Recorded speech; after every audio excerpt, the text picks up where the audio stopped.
আসসালামু আলাইকুম প্রিয় বিনিয়োগকারী ভাই বোনেরা, আশা করি ভালো আছেন। আজকের মার্কেটে কি ঘটলো, আজকে পুঁজিবাজারে কি ঘটলো? আসলে গতকালকে কিন্তু একটা পজিটিভ ধারার মার্কেট ছিল। আজকে আমরা কিন্তু ধরে নিয়েছিলাম হয়তোবা অনেকে যে পজিটিভ হতে পারে। আসলে মার্কেট এইভাবে ধরে নেওয়া যায় না, মার্কেট নেগেটিভ পজিটিভ দুইটাই হতে পারে। আজকে কিন্তু অ্যাডভান্স হয়েছে 123টা, ডিক্লাইন হয়েছে 210টা এবং আনচেঞ্জ হয়েছে 53টা এবং টোটাল ভলিউম হয়েছে 793 কোটি টাকা। যাই হোক, কিছু কিছু স্টকের মধ্যে কিন্তু ভালো করেছে, আর অধিকাংশ স্টকে কিন্তু নেগেটিভ ধারায় ছিল। আজকের মার্কেটের পতনের যে কারণটা যেটা মনে হচ্ছে সেটা হচ্ছে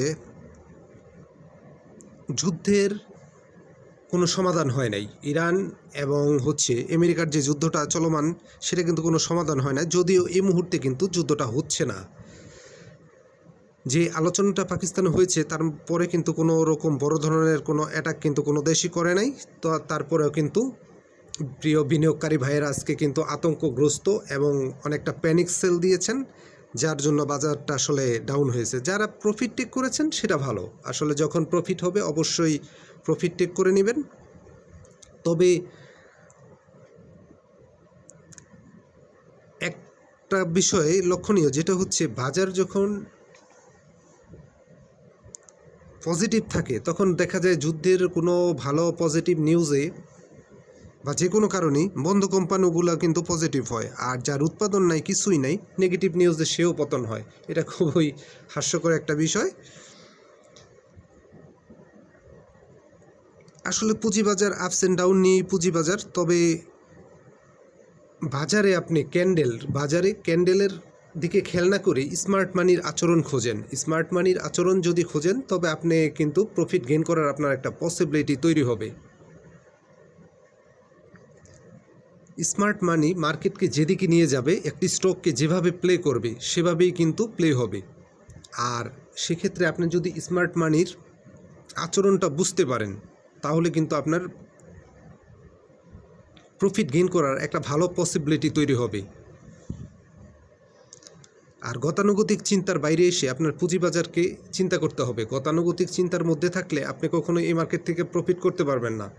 আর বাজারে তো প্রতিনিয়ত গুজবের পেছনে ছুটে কখনো প্রফিট করা যায় না।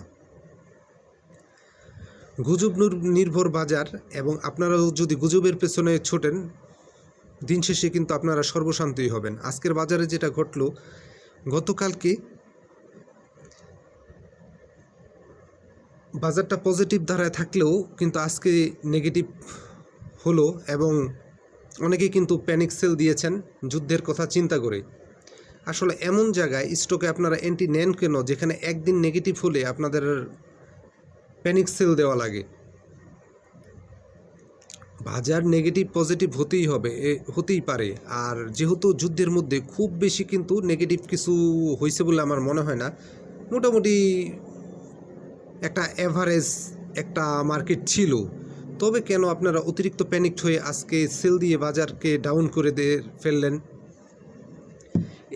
অতিরিক্ত প্যানিকের মধ্যে আপনারা কিন্তু প্যানিক সেল দিলে আপনারা লুজারই হবেন, লাভ করার পসিবিলিটি একেবারেই কম থাকবে। আর যেহেতু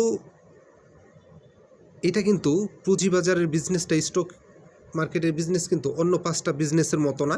এখানে খুব চোখ কান খোলা রেখে চলতে হয় এবং সব কিছু সম্পর্কে আপনার politics, economics, international politics, local politics, এগুলো সম্পর্কে কিন্তু আপনার প্রতিনিয়ত নিউজ রাখতে হবে। এবং মানুষের গুজবের মাধ্যমে যদি আপনি প্রভাবিত হন তবে অবশ্যই আপনি পুঁজিবাজারে লুজার হবেন। আর নিজের মেন্টালিটি স্ট্রং যদি না হয় আপনি পুঁজিবাজারে টিকবেন না। একটুতেই যদি ঝড় জল উচ্ছ্বাসেই যদি আপনার মনে হয় যে না শেয়ার মার্কেট পড়ে যাবে, যদিও বাংলাদেশে এটা হয়, তবে আপনার অবশ্যই তো এন্ট্রি নেওয়ার ক্ষেত্রে এটা বিবেচনা করা উচিত যে এরকম ঘটনা ঘটতে পারে। এভাবে বিবেচনা করে এবং যদি ভালো স্টকে এন্ট্রি নিতে পারেন, বুঝে যে না এই স্টকটার কারেকশন হলে কোথায় আসবে, কোথায় কি করা যায়, কিভাবে বের হওয়া যায়, এরকম যদি একটা স্বচ্ছ প্ল্যান থাকে তবে আপনি কিন্তু লুজারের চাইতে গেনার হওয়ার পসিবিলিটি আপনার বেশি থাকবে।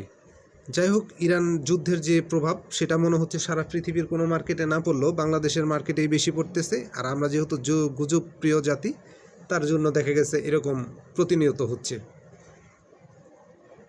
পরিশেষে যেটা বলবো, গুজবে কান দিবেন না, নিজের বুদ্ধি বিবেক খাটিয়ে বাই সেল করেন, আশা করি লাভবান হবেন। আর কেউ যদি পেড গ্রুপে অ্যাড হইতে চান তবে অ্যাড হতে পারেন, ইনবক্সে নক দিবেন। ধন্যবাদ, ভালো থাকেন।